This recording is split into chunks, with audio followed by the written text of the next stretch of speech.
Antonio Bolívar és catedràtic de didàctica, organització escolar a la Universitat de Granada.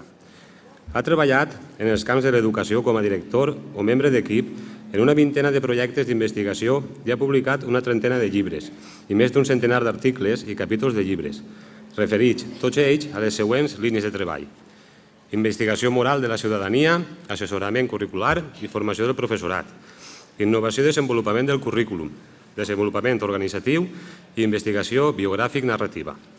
És membre del Comitè Científico de l'Agència Andaluza de Evaluación Educativa, del Proyecto Atlántida, Educación, Cultura y Democracia i del Proyecto CIBES. Dirigeix la revista Professorat i la col·lecció de Biblioteca Educació de l'editorial Síntesis. A més, és membre del Comitè Científico i Consejo Editorial de les revistes Participación Educativa, Espacios en Blanco, Revista de Educación, Propuesta Educativa, Organización y Gestión Económica. Entre els seus llibres m'agradaria destacar títols tan significatius com Educación para la Ciudadanía, Algo más que una asignatura, Competencias bàsiques i currículo, on planteja com les competències poden ajudar-nos a donar sentit i funcionalitat als aprenentatges escolars, Educació i cultures democràtiques, reflexionant sobre com l'educació democràtica no és competència exclusiva dels docents, sinó que implica tota la ciutadania, i polítiques actuals de mejora i liderazgo educativo. Sobre el lideratge educatiu girarà la intervenció d'aquesta vesprada. El lideratge pedagògic no és un càrrec, sinó una pràctica. És un procés per aprendre tota la comunitat professional a millorar l'escola. En paraules d'Antonio, es tracta de generar una cultura escolar robusta, amb implicació de tots els agents, família, comunitat, escola, i sense menys preàmbuls, li dono la paraula a Antonio Bolívar.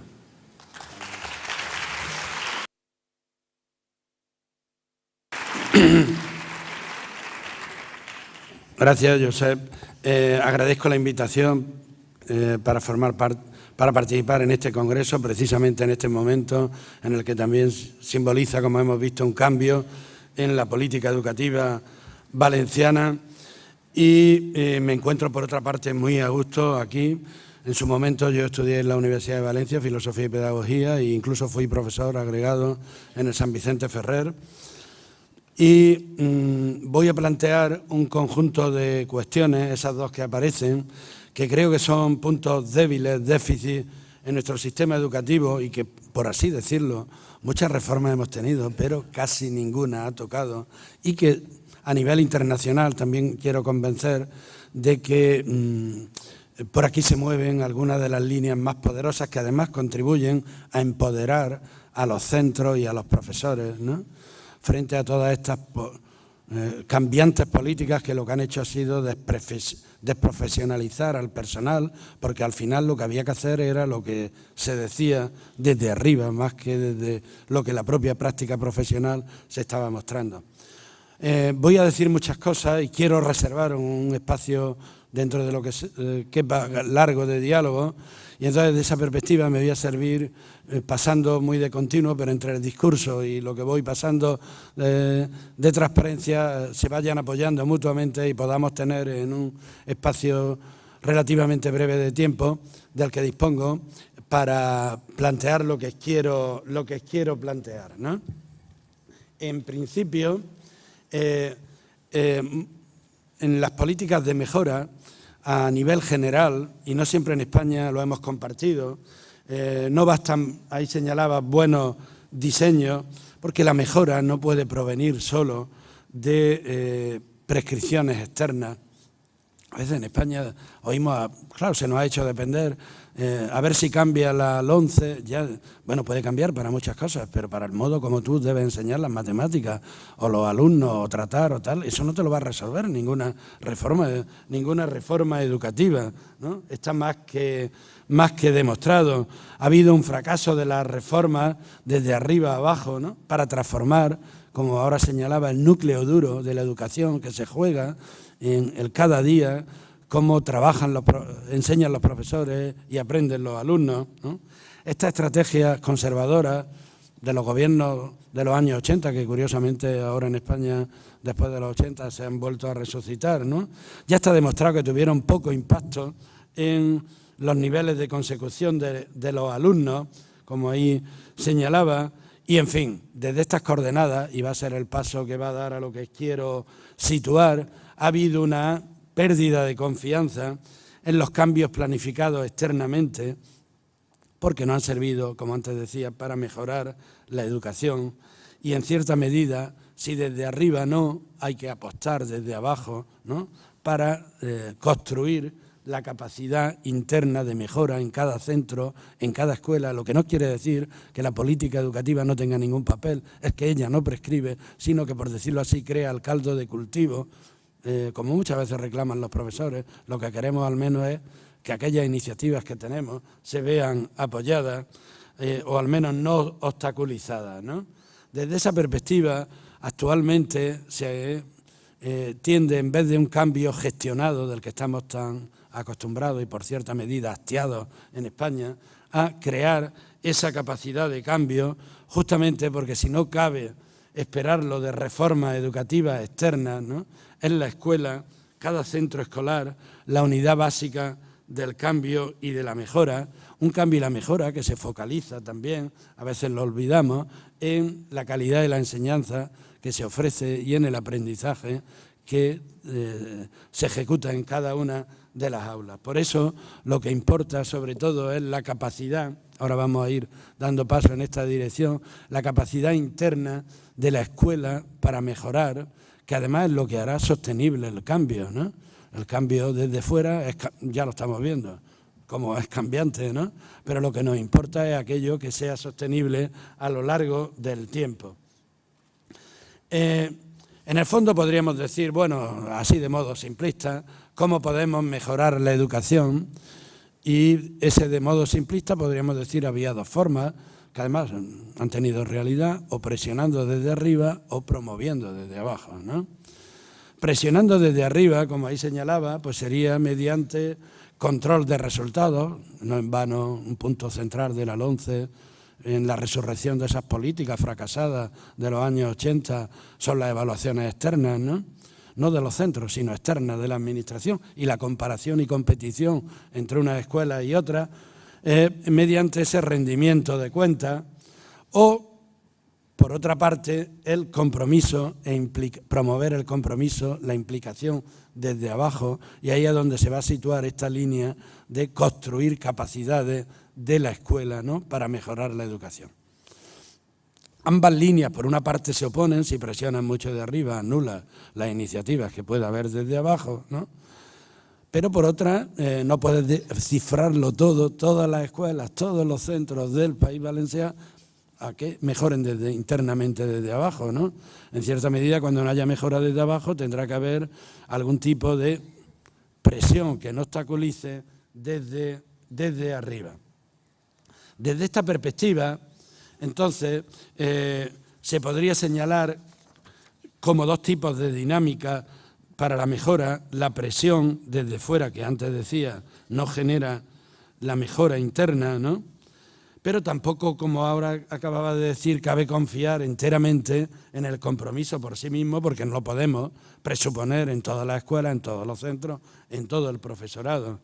De lo que se trata, en cierta medida, es de cómo organizar la educación desde una lógica no burocrática, señalaba ahí, que dé lugar, en vez de desprofesionalizar, que decía, a empoderar a los centros y a los profesores para ir construyendo la mejora desde la propia base. En cierta medida es potenciar la capacidad local de cada escuela para mejorar, y el papel de la política externa es aportar los medios y recursos al tiempo que inducir, impelir a un compromiso por esa mejora, un compromiso autónomo, y de ahí viene la verdadera autonomía, pero que en cierta medida tendrán que dar cuenta de que haciéndolo así han mejorado sustantivamente la educación, ¿no?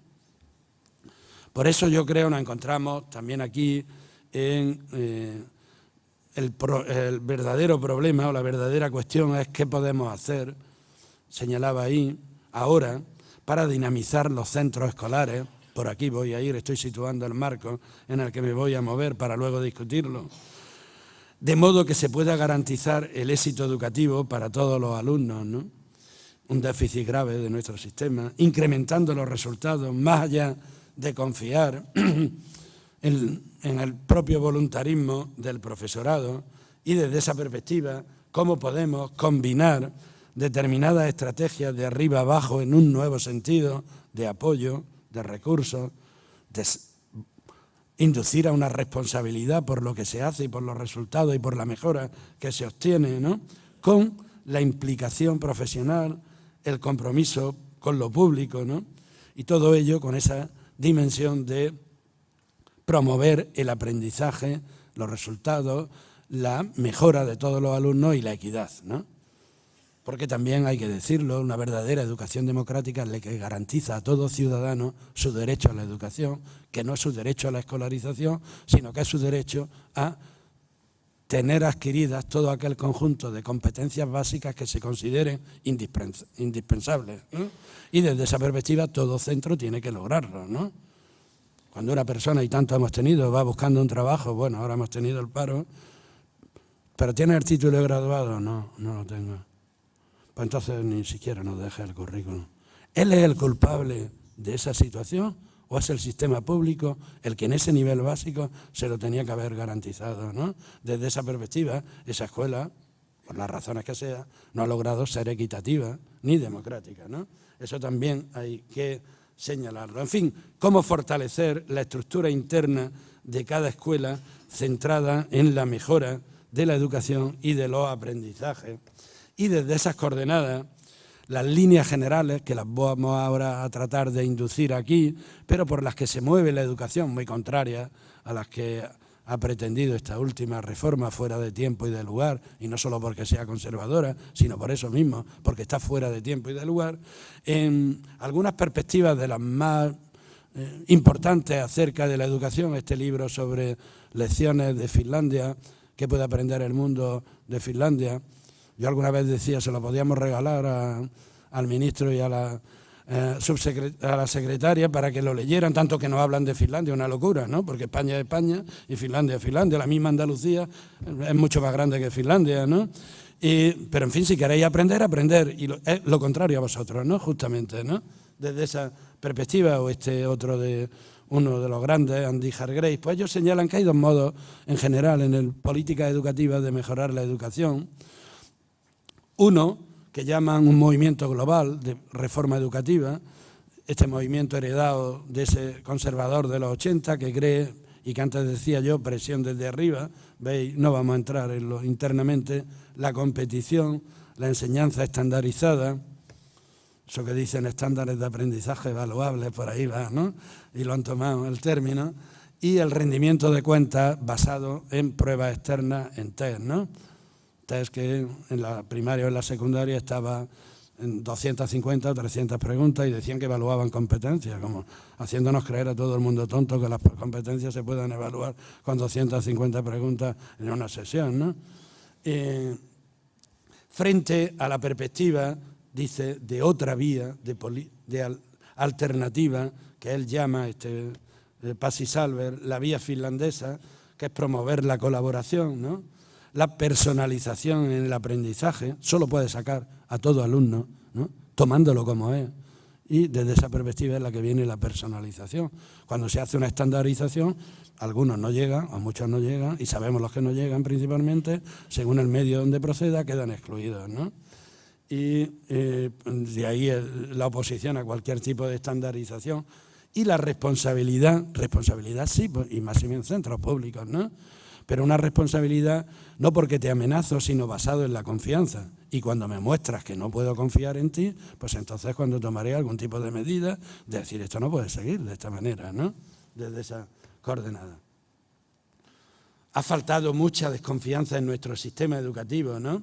Ahora que estaba aquí, mucha desconfianza en el sistema educativo y que es el que ha dado lugar a tanto regular, cómo hacer, cómo no hacer, porque creemos que que son poco profesionales y no van a saber hacerlo si no se los regulamos, ¿no? Es desde esa perspectiva entonces en la que hay una segunda vía o otro tipo que se basa principalmente en construir la mejora interna por la que yo voy a ir, y creo que voy a ir porque creo que es aplicable en nuestro marco, ¿no? Y además un cierto déficit que tenemos, con los apoyos oportunos, una vía que se basa más en promover el trabajo conjunto en cada escuela, ¿no?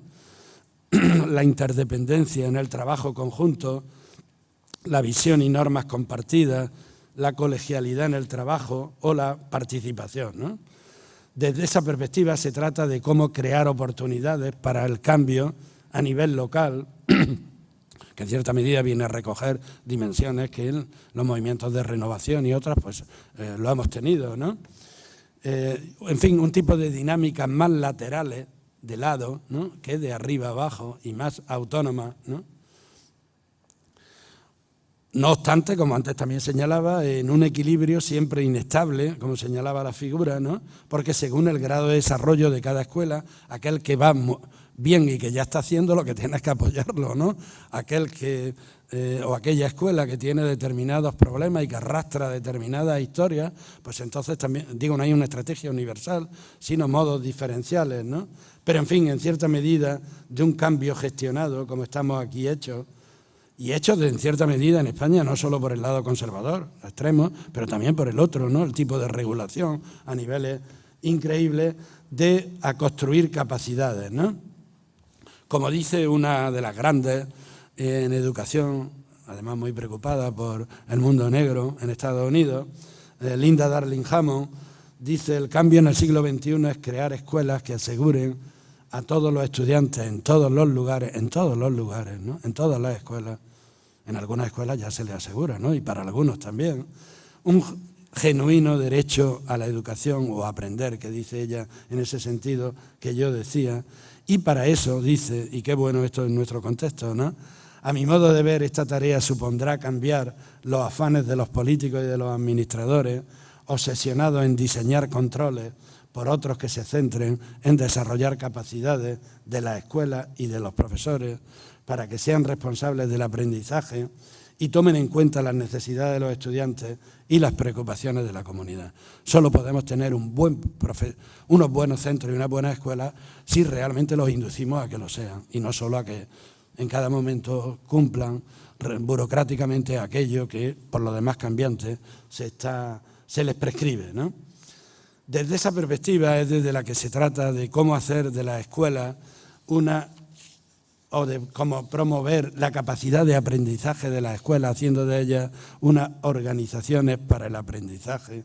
Es en esa perspectiva de cómo construir internamente, si la mejora ya no puede venir de ningún Dios salvador, ¿no? Ni de un bando ni de otro que desde arriba la puede inducir, con lo que no quiere decir que no tenga un papel la política, pero es otro el que la tiene, más relevante, unas formas colaborativas de trabajo, ¿no? Desde esas coordenadas, al tiempo que la escuela es la escuela, sí, pero la escuela son muchos, cada uno individuales, y tiene que estar articulada, y es ahí en esa articulación en la que hablamos del liderazgo pedagógico, que no es solo el director, justo hay directores que no son líderes y hay otros líderes. En cualquier caso, una escuela no se mueve por uno solo, se mueve también por otro. En fin, la que tiene un liderazgo más múltiple, distribuido o compartido, ¿no? En esa perspectiva en la que a nivel general hoy se apoya y nos movemos, ¿no? Se trata entonces, desde esa perspectiva, de, como ahí señalaba con esa definición que cogía de Luis Stoll, se trata de cómo promover la capacidad para comprometer y sostener el aprendizaje continuo de los docentes y de la propia escuela con el propósito de mejorar el aprendizaje de los estudiantes, ¿no? Si queremos desarrollar mejores prácticas con los mismos profesionales, no lo haremos si es que no cambian esas prácticas, ¿no? Pero esas prácticas no solo cambiarán porque se les diga desde arriba o porque asistan solo a cursos externos, sino porque mejoren como mejora cualquier profesional en el contexto de trabajo, ¿no? Médico, cualquiera, ¿no? Entonces, desde esa perspectiva, cómo promover que los mejores aprendan de otros, lo que no quita que pueda haber apoyo de fuera, y desde esas coordenadas desarrollen otras buenas prácticas que mejoren los aprendizajes de los alumnos, ¿no? Un poco como aquí señalaba en una figura que otras veces he empleado, el fin último de la escuela, el aprendizaje de los estudiantes. Entendamos el aprendizaje más conservador en un sentido restringido o más progresista. En el aprendizaje entran muchas cosas, ¿no? Y no solo las materias instrumentales, sino otras. Eso solo se podrá lograr si mejoramos la capacidad de cada escuela para hacerlo mejor, ¿no? Eso significa, y ahí es donde voy a situar, ahora en los pasos que voy a ir dando, el liderazgo compartido y la comunidad profesional de aprendizaje, y eso se mejorará, como dice arriba, ¿no? Tanto por un lado porque se promuevan determinados intercambios de experiencias, proyectos conjuntos, compartidos, etcétera, como por los apoyos que pueda haber, asesores, supervisores, el propio liderazgo pedagógico de la dirección o de otros, y a su vez por aquello que se relaciona más internamente con el aula, un cambio y mejora basado en datos, ¿no? Estamos en una cultura escolar muy poco basada en datos, ¿no? Yo opino. No, lo que opina es que del año pasado a este año se dio aquello y ahora se da esto, ¿no? ¿Qué es lo que ha pasado aquí en base a este tipo de datos? Los buenos directores y equipos directivos deben cultivar eso y unas buenas metodologías. En cierta medida, una buena autoevaluación bien llevada y que no sea autoburocrática, pues sería clave en esta perspectiva de diagnosticar lo que nos pasa, tomar las medidas, intercambiar esas mejores prácticas, etcétera, para desarrollar la capacidad, que ahí decía, de aprendizaje de la escuela como organización, ¿no? Para esto, uno de los modelos más potentes de los cuales tenemos graves déficits en nuestros centros de primaria, pero sobre todo en secundaria, es el modelo de una comunidad profesional de aprendizaje. El título no es igual, ni los fundamentos, ni en fin, ni la base, que es ese otro movimiento. Por otra parte, en algunas cosas coincide, que se llama comunidades de aprendizaje. Aquí se habla movimiento internacional. Si se pone ese título en inglés, salen millones, en Google salen millones, y en la perspectiva de esa dimensión de profesional, ¿no? La comunidad fundamentalmente es de profesionales que quieren aprender lo mejor para, aprendiendo ellos, a hacerle aprender mejor a los alumnos, ¿no? Y desde esa perspectiva, entonces, ¿cómo hacer de la escuela, de cada centro, de cada instituto, una comunidad profesional de aprendizaje, como una de las estrategias que, como ahí señalaba en base a uno de los autores, más potentes hoy, y ahora espero, y después de discutir, y sobre todo por los déficits que tenemos en España en esta perspectiva, convenceros, ¿no? Hacer de las escuelas comunidades profesionales de aprendizaje, a su vez integra varias líneas potentes: las organizaciones que aprenden, las culturas de colaboración, el trabajo en equipo, el profesionalismo docente, ¿no? Muy importante, ¿no? Solo si de verdad me tomo en serio mi profesionalidad, quiero aprender a hacerlo cada día mejor. Por otra parte, como cualquier profesional debería hacer, y el trabajo conjunto de los propios profesores, ¿no? Estas escuelas se caracterizan, entre otras, como veis ahí, algunas tradiciones ya las tenemos recogidas en proyectos educativos cuando no se convierten solo en documentos: visión y valores compartidos, centrados en el aprendizaje, ¿no? Desarrollo e intercambio del buen saber y de las buenas prácticas, del que tenemos graves déficits, ¿no? En aprender de los mejores, muchas veces buscando fuera cuando no sabemos cómo se hace en la propia escuela. Este tema tan importante de responsabilidad colectiva. El alumno no es mío, ni mi grupo, ni mis horas, el alumno es de la escuela, ¿no? Y parece mentira que yo fui 13 años profesor de secundaria y en algunas prácticas todavía se siguen repitiendo, con alumnos se cantan las evaluaciones y está bien en todo y en uno está mal y nadie se atreve a decir: oye, ¿cómo va? ¿Con todo bien y contigo mal? ¿No? El alumno no es tuyo, es de todos, ¿no? Y es más, debería saltar: oye, ¿cómo lo hacéis vosotros para que conmigo no funcione? Y con vos? Ahí entraría el aprendizaje de la buena práctica, ¿no? Pero en fin, un tipo de individualismo, como ahora voy a decir, y de privacidad y tal, que por otra parte no es nada satisfactorio, ¿no? Las mejores experiencias que uno ha tenido como docente ha sido cuando se ha encontrado con compañeros con los que podía hablar del asunto, ¿no? Y que te motivaban cada día cuando ibas, etcétera, ¿no? Porque podríamos decir que el estado más feliz, porque no has conocido otros estados, ¿no? Porque el más feliz no es ese de ese tipo de aislamiento que impide esa mejora profesional, ¿no? Bueno, es lo mismo, interdependencia profesional, indagación reflexiva sobre la propia práctica, la confianza muy importante cada día, ¿no? Tanto para la dirección como para otros, ese tema. Y por otra parte, la apertura de la comunidad, eso es verdad, en esto coincidimos con comunidades de aprendizaje, no es solo la escuela, ¿no? La escuela sola no puede, ¿no? Como ya hasta los propios profesores dicen, solos no podemos, se abre al medio, al municipio, en esa instancia local, y más allá de eso, al apoyo mutuo con otras escuelas y con otras redes. Perdón, que lo estoy poniendo peor. Al revés. Entonces, de esa perspectiva, esto exige reestructurar los contextos organizativos para que sea posible ese tipo de aprendizaje. Yo también hay alguna gente que defiende, y yo lo comparto, para dejarnos de predicar, que por otra parte la pedagogía es muy heredera de ese discurso, se debe, ¿no? Hay que cambiar la estructura para que lo que antes no se hacía se haga ahora, porque si no, no basta predicar, no lo hacía antes, lo decimos, a veces como el discurso religioso, y bueno, tampoco se va a seguir haciendo, palabras bonitas, ¿no? Y forzar el que determinadas prácticas tengan que ser de otro modo, porque el modo como se trabaja es de otro modo, ¿no? Desde esta perspectiva, ¿no?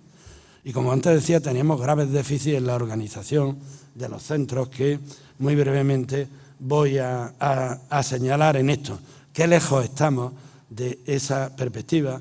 Por ejemplo, en PISA se le preguntaba a los directores, y perdonad, voy a coger estos ejemplos solo no al margen de PISA o de tal, solo porque sean índices no individuales sino colectivos, ¿no? Se le preguntaba a los directores cómo trabajan tus profesores, porque el PISA es para los alumnos, y decía la mayoría, como comentaba Mariano Fernández en Guilla, que en una mayoría, como ahí veis, de centros, solo en un 20%, solo en tal, en España, comparado con la media de la OCDE, 40 o 50, un profesor experto le dice a otro, lo supervisa, hay relaciones interprofesionales, etcétera, ¿no? Y en ese nos salía, desde esta perspectiva, más cercano hay otro informe internacional, también para los 15 años, y por tanto se refiere solo a los profesores de 15 años, que es aquel que se centra complementario a PISA, en cierta medida se hizo por un poco salvar las críticas de que son los resultados y no procesos, este informe que se llama en las siglas TALI, y resultaba que España, es asombroso, España y Portugal eran en el primer TALI 2009, que salió en el 2010, eran los países con más bajo desarrollo profesional basado en la escuela, intercambio profesional, desarrollo colaborativo. Y Mariano y yo lo comparto. En esto habría que ver algunas de las razones de por qué ambos países están los últimos en las comparaciones internacionales y no mirarlo solo en si un elemento clave para la mejora somos los últimos, pues entonces la mejora seguramente no se da también por eso. Y eso es un agujero que tenemos que casi ninguna reforma ha tocado. Incluso en el más reciente, TALI 2013, que salió en el 14, fijaros esto que decía, menos de la mitad, aparte de que destaquemos también con Portugal, menos de la mitad de los profesores de España afirma recibir información de cómo lo hace en el aula, pero más grave esto, el 87% de los profesores de secundaria dice que nunca ha visto a un compañero dar clase, ni ningún compañero lo ha visto a él dar clase. Se lo dijéramos a un médico, nunca ha visto a nadie hacer una operación. Chico, pues entonces no sé lo que puede hacer, ¿no? Si esto se lo decimos a un profesor, entonces ¿cómo te la arreglas? No, yo me la... Ya, la rutina más... y cómo podemos... Muchas veces tenemos discusiones para debatir cosas, pero la práctica individual de cada uno no sale en esas discusiones. Ha habido veces que, bueno, el proyecto de centro algunas veces fue burocrático, pero en algunos que yo y otros compañeros hemos apoyado, se trató de hacer bien y luego se preguntó, ¿y esto cómo ha servido para cambiar el modo como tú enseñas? Y los alumnos aprenden y decían, ¿pero qué pregunta? Esto sirvió para decir los contenidos que íbamos a enseñar, pero no, eso no entraba, ¿no? Ya, pues si no entraba eso, el núcleo duro, ¿no? Que quedaba al margen, ¿no? Se podían seguir reproduciendo los mismos tipos de prácticas y, sin embargo, no a pesar de haber aparentado un cambio, ¿no? Esto es lo que yo decía, que en fin, y no voy a entrar en una intervención, los déficits en la organización de la profesión docente que tenemos y que casi ningún tipo de discurso, ni incluso discursos alternativos, tratan de tocar, porque bueno, se puede tocar aspectos que sindicatos u otros puedan verse afectados, ¿no? Y es mejor, y como decía, ni la LOSE, que en cierta medida este tema de proyecto curricular de centro, que después dijo Alejandro Tiana, pues vamos a quitarlo, un papel menos. Ya, pero un papel menos, cuando era el elemento más innovador, ya, porque no había centro conjunto, no había un intercambio profesional, era un documento, ¿no? Pero porque no se había tocado la organización, ¿no?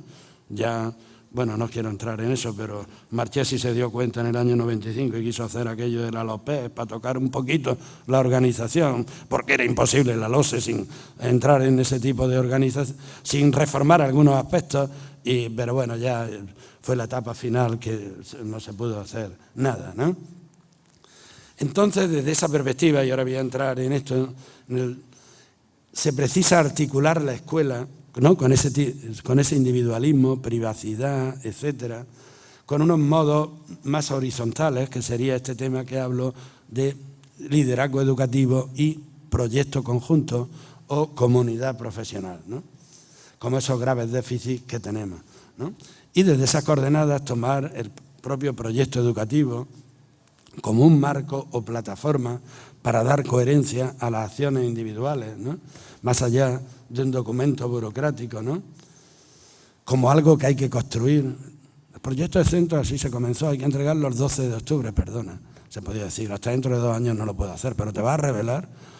No, es que el asunto se acaba de construir el centro, yo estoy aquí provisional y bueno, si quieres un documento lo puedo hacer, pero es que no es el tema. El tema es a ver si nos vamos poniendo de acuerdo y podemos escribir los acuerdos, ese sería el verdadero proyecto y ese es el sentido no acabado, porque también decimos documentos, ya, pero le hicimos creer que eran documentos, ¿no? ¿Cuántos cursos hemos asistido? ¿Cómo elaborar? Y luego eran los apartados que tenía, como cada apartado había que rellenar, en fin, como yo digo, cómo hacer la declaración de la renta, ¿no? Que en un caso estaba bien, porque es hacer el documento bien, pero en el otro con el documento no se hace nada, es hacerlo en la propia realidad. Muchas veces el documento venía a tapar, intervenir en la propia realidad, ¿no? Desde esa perspectiva, también ni el sentido ese de trabajo conjunto ni el propio liderazgo pedagógico cabe si no se reestructura, como antes acababa de apuntar, la organización para que sea posible ese trabajo colegiado, ¿no? Y esto induciría, como ahí señalaba, qué hacer para dar pasos para que los profesores aprendan unos de otros a hacerlo mejor, particularmente en los IE, donde los espacios y los tiempos separados lo impiden grandemente, ¿no? Es una perspectiva que además en la sociedad de la información se está mostrando, en fin, el espacio no es de asignatura, de historia o de lengua, el conocimiento está mezclado, disperso, etcétera, ¿no?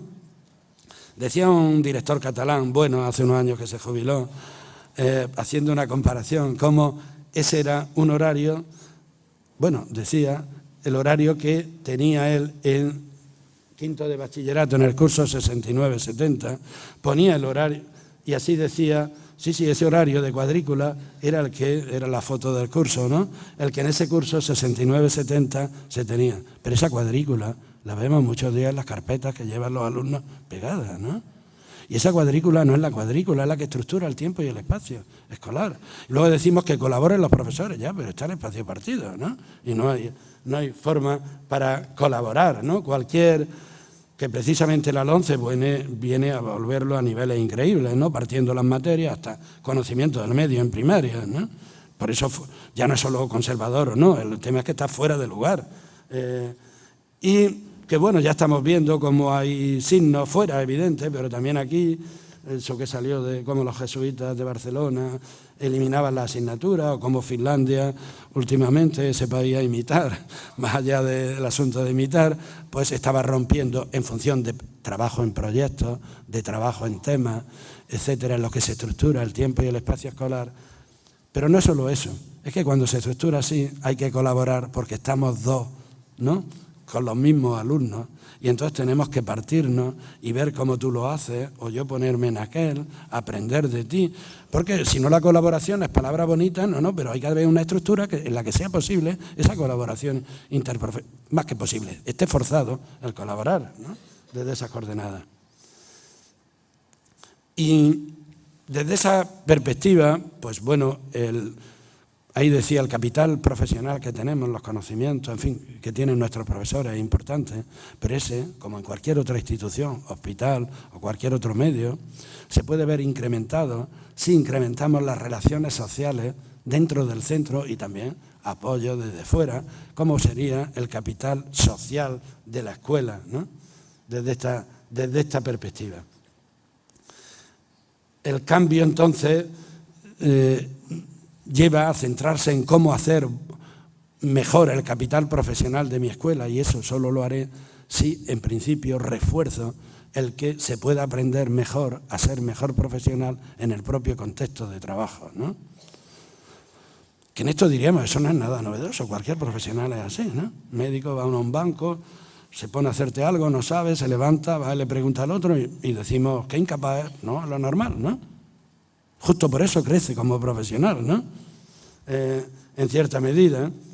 En fin, cómo construir señalaba ahí, una responsabilidad compartida, promoviendo espacios de colaboración y de intercambio profesional. Es lo que podemos hacer y yo creo lo mejor que se puede hacer desde una perspectiva de dirección con un liderazgo pedagógico o de equipos directivos, ¿no? Reuniones de equipos, de análisis de resultados, intercambio de prácticas, ¿no?, productivas, siempre como indagación acerca de lo que cada uno lo hace y no solo acerca, que cuántas veces reuniones que dicen los profesores perder el tiempo y tal, porque solo son para rellenar determinados, que habrá que rellenarlos, pero como expresión de abajo y no por requerimiento de arriba, ¿no? Bueno, y cuando no haya expresión de abajo, pues habrá que ver algún requerimiento de arriba también, hay que decirlo. Decíamos, no se puede confiar en todo, en todos los lugares, ¿no? Desde esa perspectiva, hoy se entiende, y en un proyecto internacional que estamos participando en España, un liderazgo escolar que tenga un impacto en la mejora, pues por una parte, las líneas principales sería establecer una meta o dirección, ¿no? En verdad, la palabra liderazgo significa sabe a dónde ir, que no es solo su visión, sino una visión sentida o compartida, ¿no? E influye en otros para trabajar en aquello que se considera valioso, sencillamente. Y si uno está en un aula, en un equipo y tal, pues ejerce su papel de liderazgo en eso. Quiere llevarlo en una meta compartida valiosa e influye de los modos posibles para que eso se haga y se consiga, ¿no? Por otra parte, cómo influir en desarrollar al personal, ¿no? Oyendo campanas que venían de fuera, se puso que los centros tenían que hacer su proyecto de formación en centros y la gente decía, ¿y qué ponemos aquí? Los cursos a los que vamos ahí, pero si todavía no lo ha sacado el centro de profesores o el CEFIR en sus momentos, aquí, ya, pero es que no era eso, ¿no? Es como vamos a configurar el centro para que podamos aprender unos de otros y cuando no lo sepamos llamaremos, eso se llama formación basada en la escuela, no que se hace ahora en el centro, sino que viene a instancias de necesidades del centro reales, ¿no?, y sentidas. Eso implica rediseñar la organización y es ahí a donde de verdad entra el tema en España tantas veces retórico de la autonomía de los centros, ¿no?, de la autonomía de las escuelas, ¿no? Una autonomía que está en función de una mejora, ¿no? Y ahí es donde implica determinados cambios y cómo gestionar la enseñanza y el currículum, también muy importante. Y es verdad que los tiempos de la dirección actual, particularmente en primaria, que no tienen otros tipos de apoyos administrativos, por más que quieran, para lo pedagógico les ocupa todo el tiempo lo burocrático, ¿no? Bueno, burocrático y en fin, pues llevar el comedor escolar o llevar tantos asuntos que hay que llevar, ¿no? Pero el director es director y eso es lo que tenemos que comprender también desde la propia política educativa, desde una escuela. La escuela está para que los alumnos aprendan y reciban la mejor educación y el tiempo principal y sus preocupaciones principales serían esas, ¿no? Como me decía un director de instituto, cuando entré, 70 plazas se quedaron libres. Ahora que salgo, no han podido entrar 85. Eso. Y como decía él, ¿y por qué no he podido tocar al personal? Si hubiera podido tocar al personal, no te digo las filigranas que podría. Pero eso se nota un buen director. En último extremo, se tiene que notar por haber cambiado la imagen, y la imagen se ha cambiado por la realidad ¿no? Sin embargo, las capacidades de la dirección en gestionar la enseñanza y el currículum son muy escasas, ¿no? Muy nulas, ¿no? Y no quería entretenerme contando determinadas cosas. Y entonces, de esa perspectiva, y ahora eso que formaba parte de mi comunicación que quería hacer y que ahora después discutir, se trata de cómo entender un liderazgo distribuido, porque no es liderazgo autoritario, justamente lo que viene por autoridad no viene por liderazgo, ¿no? Son dos cosas opuestas, ¿no? Un liderazgo distribuido en una comunidad profesional de aprendizaje, ¿no? Que representa y señalaba un cambio en el modo de entender la escuela y la práctica profesional, ¿no? Por otra parte, configurar, como cualquiera sabe, y eso que decíamos, entender la escuela como un proyecto conjunto y compartido, es un proceso que hay que hacer poco a poco, ¿no? Para ir incrementando, ¿no? Esa capacidad. El liderazgo, más que de un individuo, se entiende más de una comunidad, esa perspectiva, que además, por otra parte, tenemos las mejores experiencias. Cuando una escuela se mueve, no se mueve solo por uno, sino porque ha logrado inducir un sentido a otros, ¿no? Y al tiempo, eso que señalaba antes, de que los profesores asuman un papel más profesional. En fin, que desde esa perspectiva, un liderazgo distribuido en una comunidad que aprende, ¿no? No va vinculado, como antes señalaba, a ocupar una posición determinada, ¿no? Asignar a una persona la iniciativa del cambio pues impediría que la escuela como tal aprenda, ¿no? Eso también, igual, ¿no? Y desde esta perspectiva, aunque a algunos es verdad que los países del sur, Francia no tiene la palabra liderazgo siquiera, emplea la inglesa, que no existe. Italia, la palabra liderazgo es un poco fea en estos países que han tenido, por desgracia, determinadas personas que se llamaban líderes, ¿no? Pero en el sentido anglosajón y en el que lo entendemos, pues eso, un sentido democrático, ¿no? Pues de inducir a otros y mover. Al final, una escuela, como cualquier organización, se tiene que mover. Y se mueve no solo por una persona, sino porque sabe inducir un sentido de mejora y de cómo a otros pueden trabajar en esa dirección, ¿no? En fin, de lo que se trata, como ahí señalaba, es de crecer como grupo, no depender de una sola persona, ¿no? Y desde esa perspectiva, ir tomándola como, por otra parte, los buenos profesionales, un médico u otro, intervienen con un enfermo complicado, mucho, pero es responsabilidad colectiva de todos y no individual de cada uno, ¿no? Y eso es lo que induce también el aprender de otros y cómo eso que señalaba antes me va a mí mal y con vosotros va bien, ¿no? El liderazgo entonces es un modo distribuido, compartido, vincula a la escuela con el desarrollo de una comunidad profesional de aprendizaje y los líderes que ocupen una posición formal, equipo directivo u otro, de lo que se trata es de crear ambientes que favorezcan el aprendizaje y la implicación de los profesores en esa tarea, ¿no? He escrito en esa dirección, pero eso tiene que ir, y de ahí que cabe también eso que señalaba, lo de reconstruir, rediseñar la organización, ¿no? Cómo reconstruir, rediseñar, reestructurar lugares y espacios hasta ahora atrapados por la burocracia, por el trabajo individualista, por la toma de decisiones jerárquicas, por un trabajo en colaboración, que es difícil, pero que hay que tomar medidas organizativas para que sea posible, ¿no? Como ahí señalaba, para no quedar en un discurso, la propuesta se juega en qué estructuras y contextos apoyan, promueven y, por decirlo así, fuerzan las prácticas educativas que deseamos, ¿no? Porque si no se quedaría pues algo parecido, hay que colaborar más, igual que otros dicen hay que comportarse como hermanos, ¿no? No. Tenemos que, si las cosas no se dan y queremos que se den, hay que cambiar los modos como se trabajan como para que sea posible, ¿no? Desde esa perspectiva. Un aspecto que decía antes, muchas reformas hemos tenido, pero prácticamente los modos de trabajar, particularmente en secundaria, pero bueno, también los heredados que había en primaria, pocos se han tocado. Perdón, lo estaba haciendo ahora mal. Me voy ahí adelante. En fin, en esa línea es en la que se trata de reconstruir espacios compartidos, ¿no? Y yo he trabajado en Movimiento de Innovación Atlántida, bueno, desde su inicio, como antes se señalaba, y también en Valencia pues ha tenido su repercusión y determinadas escuelas han funcionado también en la línea que hemos promovido desde el servicio de formación de la consejería, sobre todo en la perspectiva de competencia y de trabajo conjunto. Y ahora estamos desarrollando esta idea de comunidades profesionales, de aprendizaje dentro de determinados centros que voluntariamente apuestan por apuntarse a mejorar desde esta perspectiva, y hemos hecho un documento de eso, de cómo hacer del centro escolar una comunidad profesional de educación democrática, que en Andalucía y en otros centros estamos tratando de llevarlo a cabo, para no quedar también por parte nuestra como un tipo de discurso.